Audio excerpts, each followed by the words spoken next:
The key didn't turn.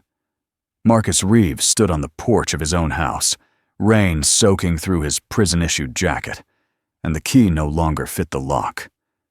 10 years. He could hear music inside. Soft, the kind his wife used to play. Then the door opened. A teenage girl stood there, paint-stained hands, staring at him like a stranger. Behind her, the hallway glowed warm. Artwork on walls he used to repaint. Furniture he didn't recognize. "Can I help you?" she asked. Marcus looked at her face and felt his chest collapse. This was his daughter. She didn't know who he was.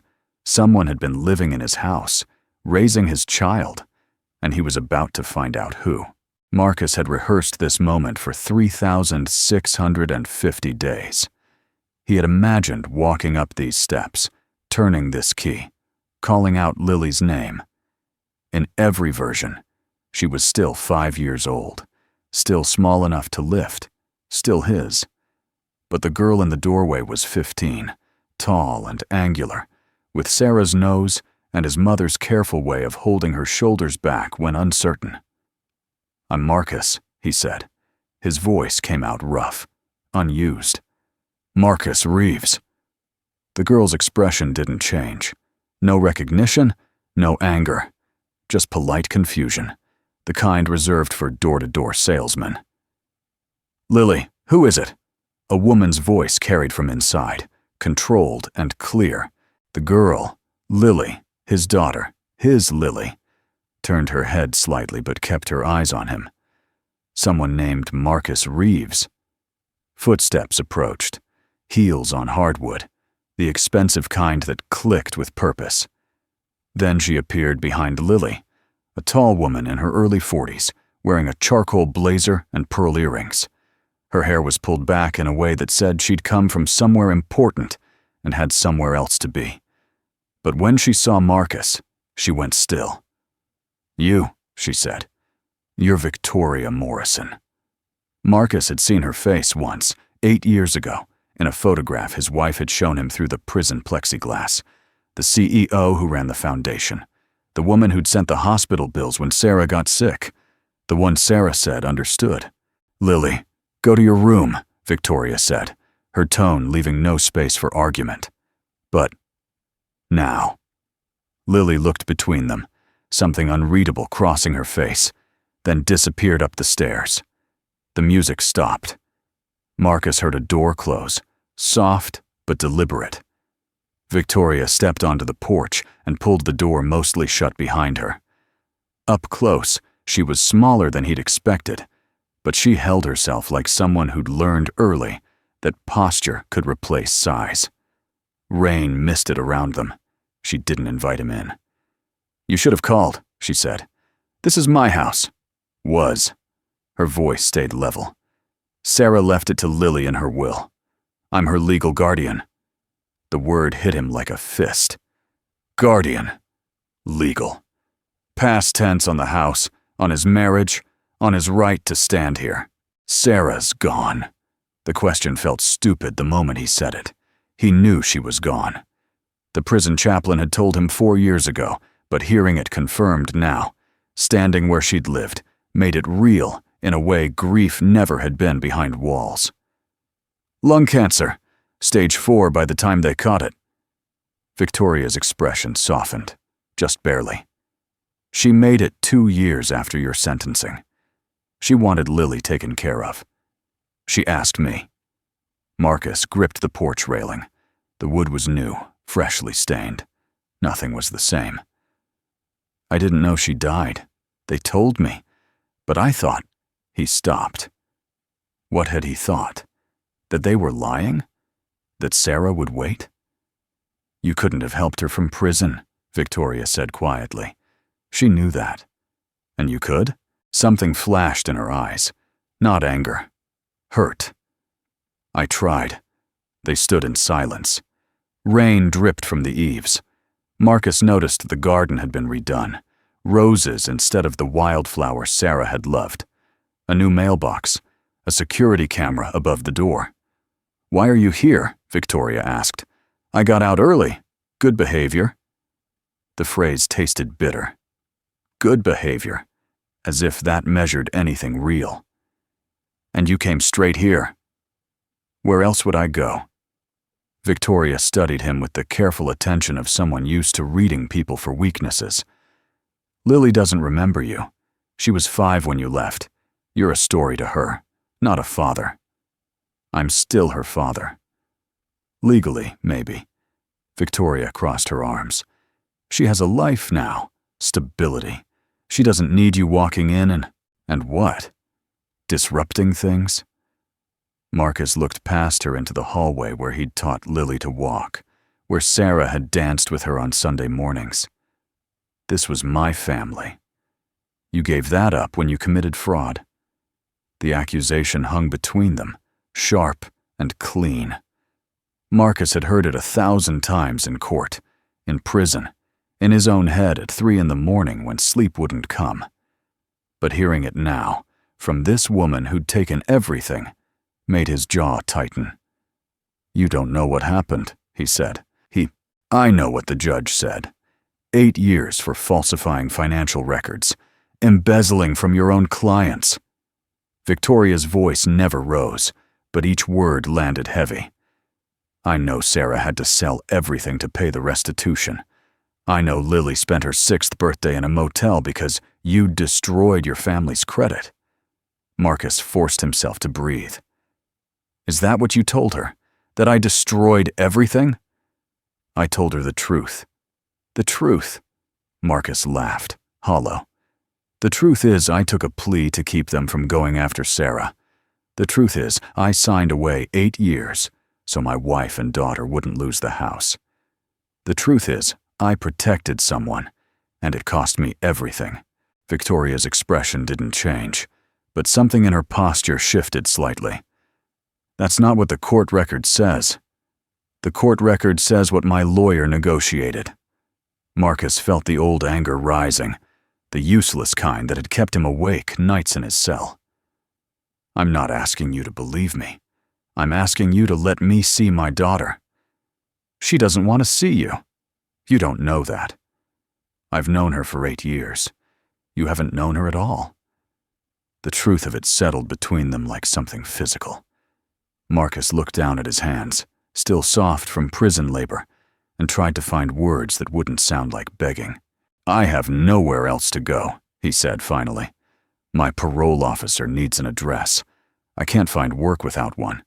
If you won't let me in, I'll be back in prison by next week for violation. Victoria was quiet for a long moment. Marcus could hear Lily's music again from upstairs, something modern and sad. There's a basement apartment, Victoria said, her voice careful. Your mother used it as storage before she passed. It has a bathroom and a kitchenette. You can stay there temporarily until you find something else. My mother's dead too? Victoria nodded. 3 years ago, heart attack. Lily was with her when it happened. Another piece of his daughter's life he'd missed. Another loss he'd learned too late. Thank you, Marcus managed. Don't thank me. I'm not doing this for you. Victoria opened the door. There's a separate entrance around back. I'll bring you bedding. But Marcus, she paused. Lily's therapist says forcing contact could damage her trust. Let her come to you. Don't push. How long have you had her in therapy? Since Sarah died. She was 11. She'd lost her mother and her grandmother and her home all in 3 years. What would you have had me do? Marcus had no answer for that. Victoria disappeared inside, leaving him on the porch in the rain, a stranger at his own front door. The basement smelled like cardboard and dust. Marcus found the light switch and took inventory. A futon, a mini fridge, a microwave on a card table, a bathroom with rust stains in the sink. His mother's boxes were stacked against the far wall, labeled in her careful handwriting. Christmas decorations, photo albums, Lily, baby clothes. He sat on the futon and put his head in his hands. Somewhere above him, his daughter was living a life he knew nothing about. Being raised by a woman he'd met once through a photograph, sleeping in her old bedroom under a roof that no longer belonged to him. The sound of footsteps on the basement stairs made him look up.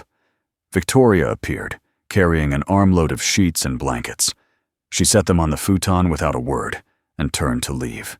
"Why did you take her?" Marcus asked. Victoria stopped. "Because Sarah asked me to." "You didn't know us." "I knew Sarah. We met through the foundation when she applied for assistance with Lily's school fees. After you were sentenced, we stayed in touch. She was proud. Wouldn't ask for help until things got desperate." Victoria's voice softened. "When she got sick, she called me. Said she didn't have anyone else. Her parents had disowned her after your trial. Your mother was too old. She needed to know Lily would be safe. And you said yes. I'd lost my daughter 2 years before, to leukemia. She was 7. Victoria's composure cracked, just for a moment.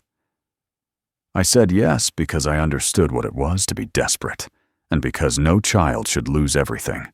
Marcus felt something shift in his chest. This woman wasn't an intruder. She was what had kept his daughter alive. "I'm sorry," he said. "About your daughter." Victoria nodded, her face careful again. Her name was Sophie. She liked butterflies and chocolate ice cream and terrible knock-knock jokes. She paused at the stairs. "Lily does too. The jokes, I mean. She tells them at dinner every Tuesday." Then she was gone, and Marcus was alone with the boxes and the basement smell, and the knowledge that somewhere above him, his daughter was eating dinner with a woman who knew her better than he ever would. The next morning, Marcus woke to the sound of footsteps overhead. He checked his watch. 6:43. Lily getting ready for school, probably. He listened to the rhythm of her routine. Bathroom, bedroom, down the stairs, kitchen. The coffee maker started. Cabinets opened and closed. 2 voices, Victoria's low and Lily's higher, talking about something he couldn't make out. By 7:15, the house went quiet. He heard a car start in the driveway, pull away. School drop-off, he guessed.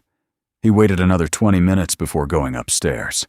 The kitchen was clean, but there were signs of life. 2 coffee mugs in the sink, a sketch pad on the counter with a half-finished drawing of a bird, a note on the refrigerator in Victoria's handwriting. Dentist apt Thursday 4 p.m. Marcus made instant coffee with water from the tap and sat at the table where he used to eat breakfast with Sarah. The chairs were different. The table was the same, but someone had refinished it. He ran his hand over the surface and found the spot where Lily had carved her name with a fork when she was 3. They'd laughed about it. Sarah had wanted to sand it out. Marcus had said no, let it stay. Let her mark be permanent. It was still there. Tiny and faint, but there. Lily in shaky letters. "You're not supposed to be in here." Marcus turned. Lily stood in the doorway, backpack over one shoulder. She must have forgotten something. Come back. She looked at him with the same polite stranger expression from yesterday. "Sorry," Marcus said, standing. "I was just... coffee, I'll go." "It's fine." But she didn't move from the doorway, blocking his exit. She studied him with an intensity that reminded him of Sarah. "Victoria says you're my father." "I am. You don't look like the pictures. I'm older. You're thinner." Lily shifted her backpack. "And you have more gray hair." Marcus almost smiled. "Prison does that." "Why'd you go to prison?" The question was direct, unafraid. Marcus respected that. "I made a mistake at work, with money." "Stealing?" "No, but that's what they said I did." Lily tilted her head slightly. "Mom told me you were gone because you broke the law. She said you chose to break it." "She wasn't wrong, but you just said you didn't steal." Marcus set his coffee down carefully. "It's complicated. Adults always say that when they don't want to explain." "You're right." Marcus met her eyes. "I worked for a financial firm. My boss asked me to hide some losses in the accounting. I did it because I thought I was protecting people's jobs. Turned out I was protecting him from fraud charges. When it came out, I took the blame.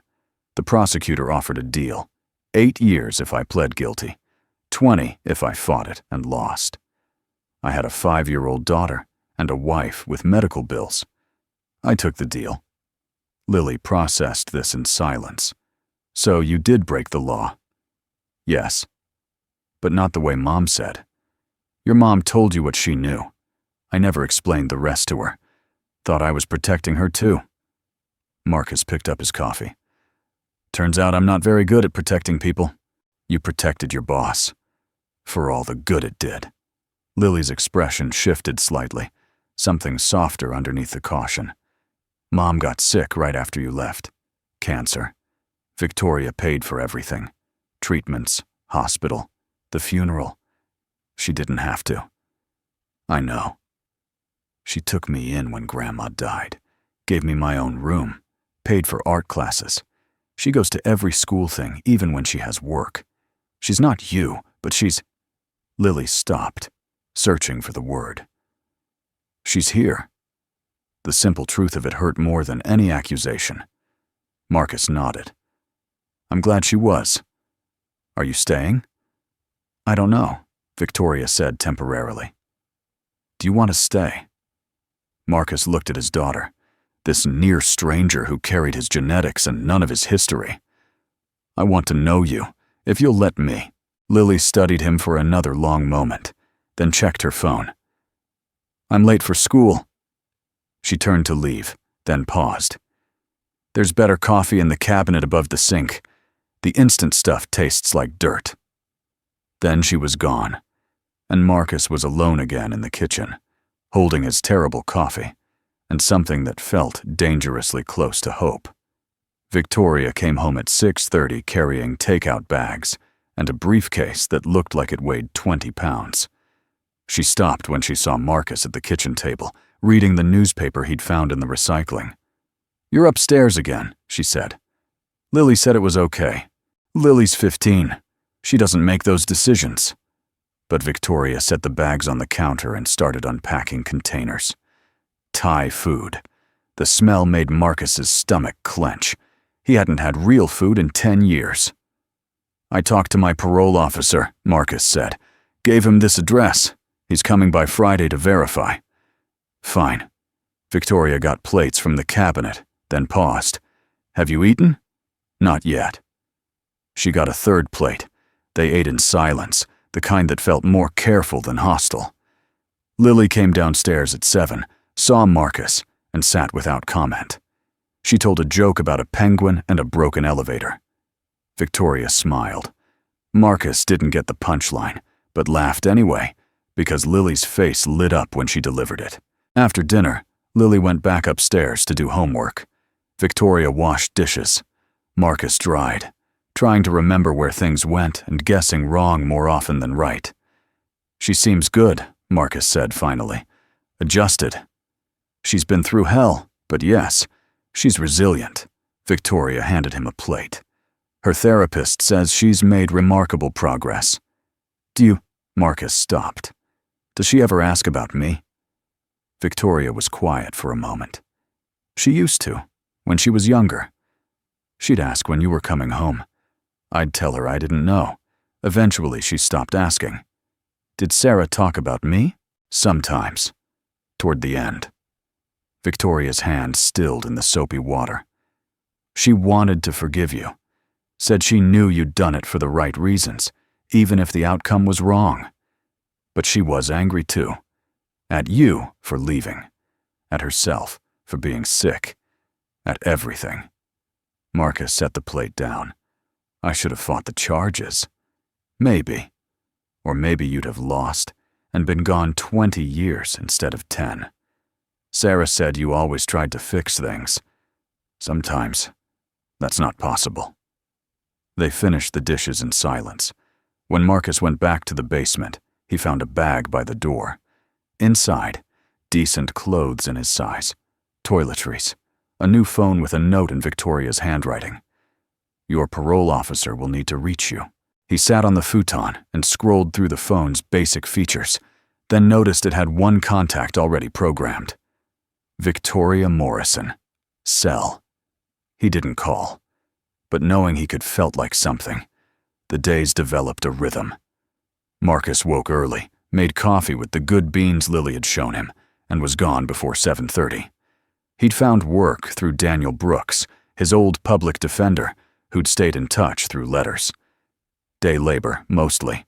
Construction sites that paid cash and didn't ask about records. It wasn't accounting. It wasn't analysis. But it was honest. And his body remembered how to work. He came home tired, ate dinner alone in the basement, and listened to the sounds of Lily and Victoria living their life above him. Sometimes Lily came down, usually around 8, and sat on the basement stairs. "Victoria says I don't have to talk to you," she'd say. "That's true. But I'm bored." Then she'd tell him about school, about her art teacher who was terrible, about her friend Madison who was dramatic about everything. Marcus would listen and ask questions, careful not to push, and after 20 minutes or an hour, Lily would go back upstairs. Slowly, she stayed longer. One night, she brought her sketchbook and drew while Marcus read. Another night, she asked about prison, and he told her the truth. Boring, gray, full of routines and nothing to look forward to. She asked if he'd been scared. He said yes. She asked if he thought about her. He said every day. "Did you think I'd remember you?" Lily asked. "I hoped." "I don't. Not really. I remember Mom singing. I remember Grandma's cookies. I remember the house smelling different. But I don't remember you." Marcus absorbed this. "That's okay, is it? You were 5. I can't expect you to hold on to something that far back." Lily drew in silence for a while, her pencil making soft scratching sounds on paper. Victoria remembers everything about Sophie. She talks about her sometimes. What she liked, what she said. It's like Sophie's still here, kind of. That's love. "Yeah."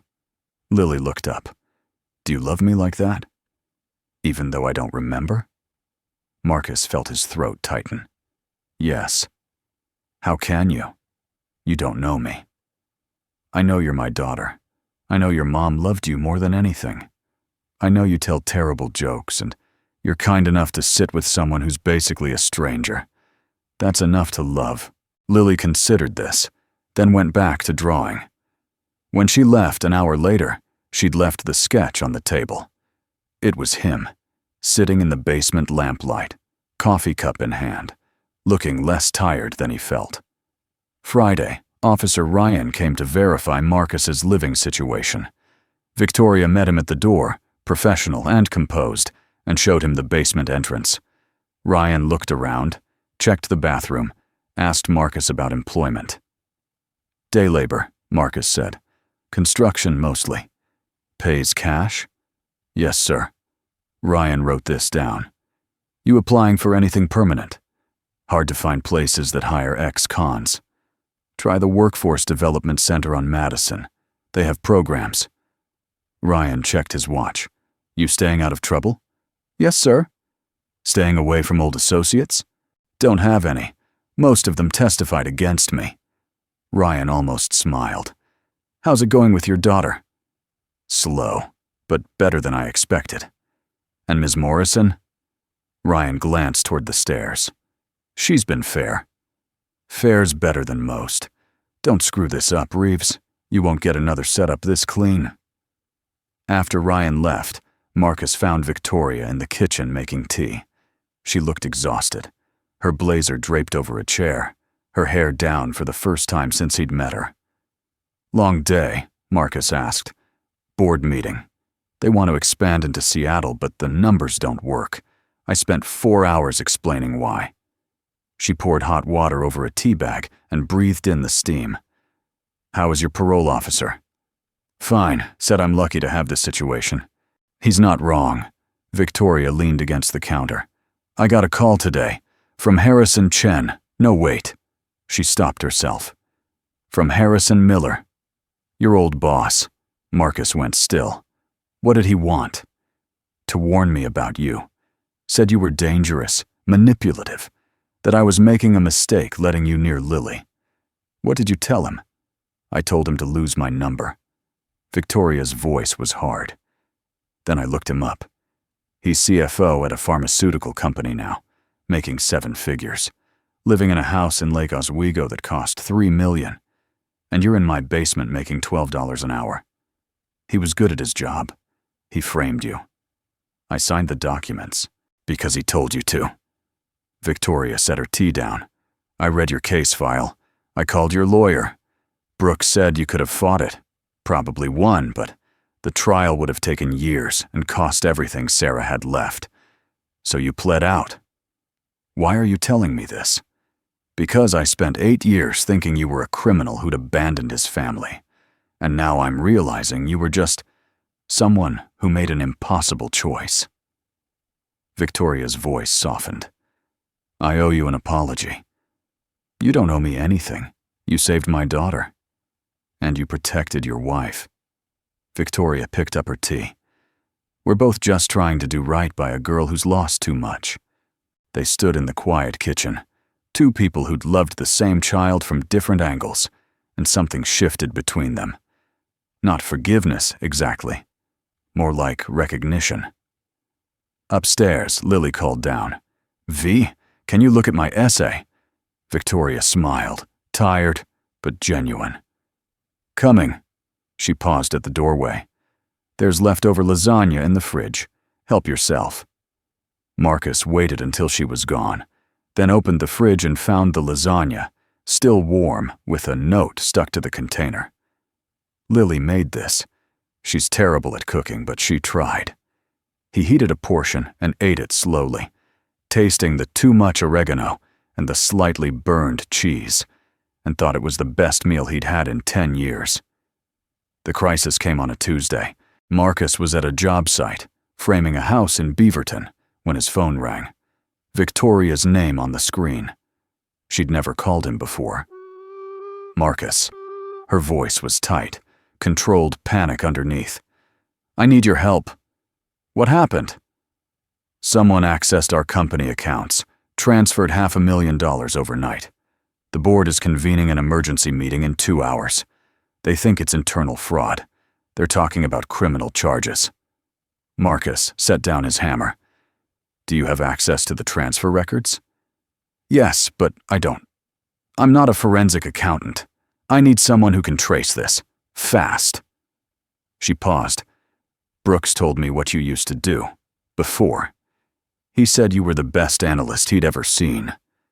That was a long time ago. Can you do it or not? Marcus looked at the house he was building, at his crew waiting for him to get back to work. Then he thought of Lily, of the life Victoria had built for her, of what would happen if that life collapsed. Send me everything, he said. I'll meet you at your office.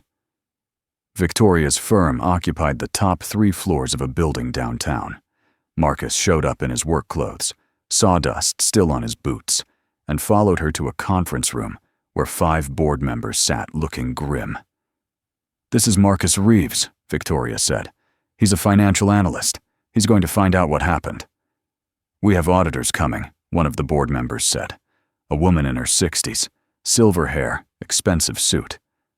We need answers before the auditors arrive, Victoria cut in. Or we'll all be explaining this to the SEC.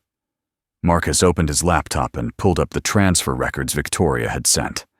The room went quiet except for the sound of his typing. He'd spent 10 years away from this work, but his hands remembered. His brain remembered. Within 20 minutes, he'd traced the transfer back through 3 shell accounts. Within 40, he'd identified the IP address. Within an hour, he'd found the pattern. It's not external, Marcus said finally. Someone with administrative access initiated this. Someone who knew your approval codes and your banking protocols. That's impossible, another board member said. Only 3 people have that level access. Victoria, myself, and Jennifer Caldwell, Marcus finished. Your director of operations. Silence. Jennifer's been with us for 12 years, the silver-haired woman said. Jennifer's been embezzling for 6 months. Marcus turned the laptop around to show them the pattern. Small amounts at first. 5,000 here, $3,000 there, disguised as vendor payments. This transfer was different. Bigger. Rushed. She got scared, probably. Thought she could take enough to disappear. Victoria's face had gone pale. How do you know? Because I helped catch people like her for 8 years before I went to prison. Marcus closed the laptop. Call the police. She probably hasn't left the state yet. They found Jennifer at the airport, ticket to Costa Rica in hand. The police arrested her while she was checking her bag. By evening, the money was frozen, and Victoria's board was meeting again, this time to thank Marcus. He left before they could, took the bus home, walked in through the basement entrance, and sat in the dark. Victoria found him there an hour later. You saved the company, she said. I did my job. You did more than that. She sat on the steps, same spot Lily always chose. The board wants to hire you, full-time, director of financial security, salary, benefits, everything. Marcus looked up. I'm a convicted felon. You're also the man who just saved us $500,000 in a massive scandal. Victoria's voice was firm.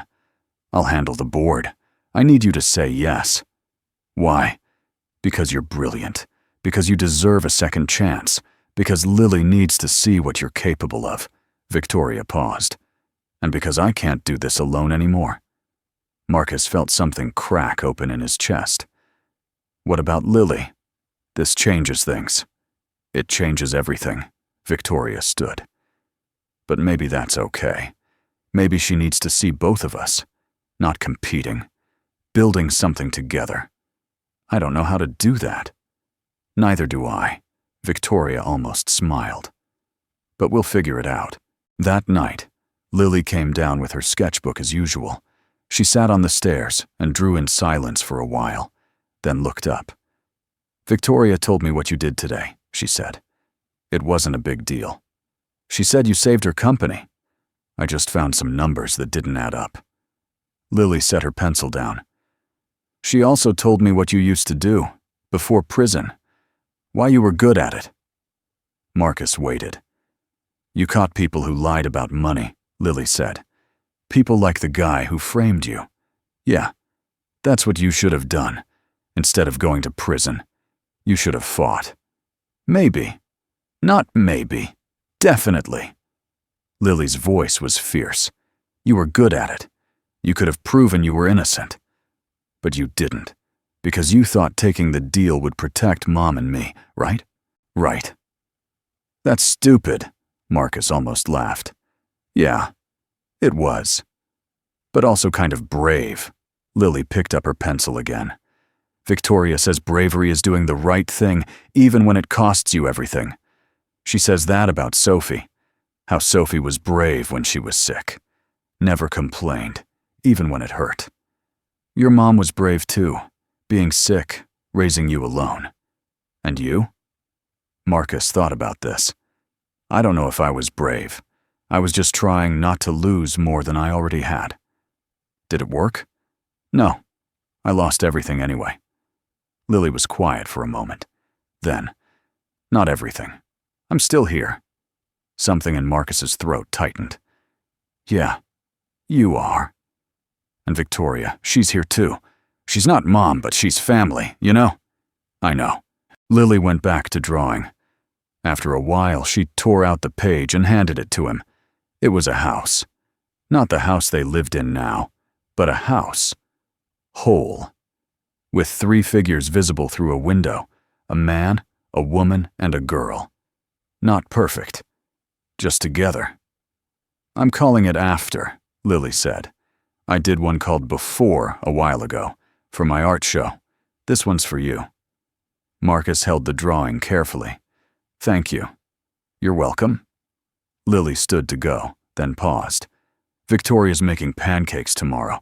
If you want to come up, you don't have to stay in the basement all the time. I don't want to intrude. You're not. You're my dad. That's different. Then she was gone, and Marcus was alone with the drawing and the weight of everything those words meant. The months that followed were not easy. Marcus started at Victoria's firm, and found himself navigating a world he'd been exiled from for a decade. Some employees treated him with suspicion, others with pity, a few with respect, especially after word spread about Jennifer. Victoria was patient, walking him through systems that had changed, introducing him to protocols he didn't recognize. They worked well together, her strategic thinking complementing his analytical precision. The board approved a new position, Chief Forensic Officer. Marcus's first hire was a young analyst fresh out of grad school who reminded him of himself at 25, hungry and careful. At home, the dynamics shifted slowly. Marcus started eating dinner upstairs more often. Lily asked him to help with her math homework, discovered he was good at explaining things, and started asking him other questions about college, about careers, about what it was like to be good at something and lose it. Victoria and Marcus fell into an unexpected friendship. They'd sit at the kitchen table after Lily went to bed, drinking tea and talking about work, about Lily, about loss and recovery. She told him about Sophie, her laugh, her stubbornness, the way she'd insisted on wearing a princess dress to chemo. He told her about Sarah, her strength, her anger, the last time he'd seen her through plexiglass when she'd said she forgave him, but her eyes said she didn't. "I don't know if I'll ever forgive myself," Marcus said one night. "Maybe that's not the point," Victoria replied. "Maybe the point is doing better now." One Saturday in May, Victoria announced they were going hiking. Lily groaned. Marcus, who hadn't hiked in 11 years, was uncertain. But Victoria was insistent, and by noon, they were on a trail in the Columbia Gorge, spring sun filtering through old-growth firs. Lily walked ahead, earbuds in, taking photos of wildflowers. Victoria and Marcus followed, their pace matched and easy. "I got an offer," Victoria said, "from a firm in Seattle, bigger company, better pay. They want me to start in the fall." Marcus's chest went tight. That's great. It would mean moving. New city. New schools. Victoria kicked a pine cone off the path. Lily would hate it. She'd adjust. Would you? The question caught him off guard. What? The offer includes a budget for a full security team. I told them I already had someone I trusted. They said bring him. Victoria stopped walking and turned to face him. "I'm asking if you'd come with us, you and Lily. All of us." Marcus stared at her. "You want me to move to Seattle?" "I want Lily to have both of us. I want to build something that doesn't feel temporary anymore." Victoria's voice was steady, but her hands were nervous, twisting the straps of her backpack. "I know it's complicated. I know we're not a traditional family. But we're something, aren't we?" "We're something," Marcus agreed quietly. "So? Will you come?" Marcus looked ahead at Lily, who'd stopped to peer over the edge of the trail at a waterfall below. She turned and waved them forward, impatient and alive. "Yeah," Marcus said. "I'll come." Victoria smiled, the first real, unguarded smile he'd seen from her. "Good, because I already told them yes." Marcus laughed. "Of course you did." They caught up to Lily at the viewpoint. The waterfall crashed below them, mist rising, the sound drowning out everything else. Lily leaned against the railing and took it all in. "This is nice," she said. "We should do this more." "We will," Victoria promised. Lily glanced between them, something knowing in her expression. "You guys are being weird? What happened?" "Nothing," Marcus said. "We're moving to Seattle," Victoria said simultaneously. Lily's eyes went wide. "What?" "Victoria got a job offer. We're all going." Marcus watched his daughter's face for panic, anger, resistance. Instead, he saw something else. Curiosity. "All of us?" Lily asked. "Like, together?" "Like a family," Victoria said, "if that's okay with you." Lily processed this in silence. Then, "Do I get to pick the house?" Victoria laughed. "Within reason." "And I get my own room?" "Obviously." "And Marcus too?" Lily looked at him. "You're coming?" If you want me to. Lily bit her lip, then nodded. Yeah, I want you to. They stood at the edge of the waterfall, three people who'd found each other through loss and circumstance, and let the mist settle over them like a benediction. The house in Seattle was old, a craftsman with good bones and a garden that needed work. They moved in on a Saturday in August, boxes stacked in every room, Lily claiming the attic space with the sloped ceiling and the window that looked toward the sound. Marcus took the downstairs office, a room with built-in shelves and morning light. Victoria got the master suite, but left the door open, a small shift that said this wasn't her house anymore. It was theirs. That first night, they ordered pizza and ate on the floor because the furniture wasn't assembled yet. Lily told her terrible jokes. Victoria rolled her eyes but laughed. Marcus realized he couldn't remember the last time he'd felt this kind of lightness. And then he did remember. A Sunday morning 12 years ago, Sarah making pancakes, Lily dancing in her pajamas, the world still whole. Tell us a joke, Lily demanded. You never tell jokes. I don't know any. Everyone knows at least one, Marcus thought. Okay. Why did the accountant cross the road? Why? To get to the other side of the ledger. Silence. Then Victoria groaned. That's terrible. That's the worst joke I've ever heard, Lily agreed. Tell another one. So he did. And they laughed, and ate pizza, and argued about where to put the couch, and for a few hours nothing hurt. Later, when Lily was asleep and Victoria was unpacking in her room, Marcus found himself in the garden. The previous owners had left it wild, roses gone leggy, weeds overtaking the beds.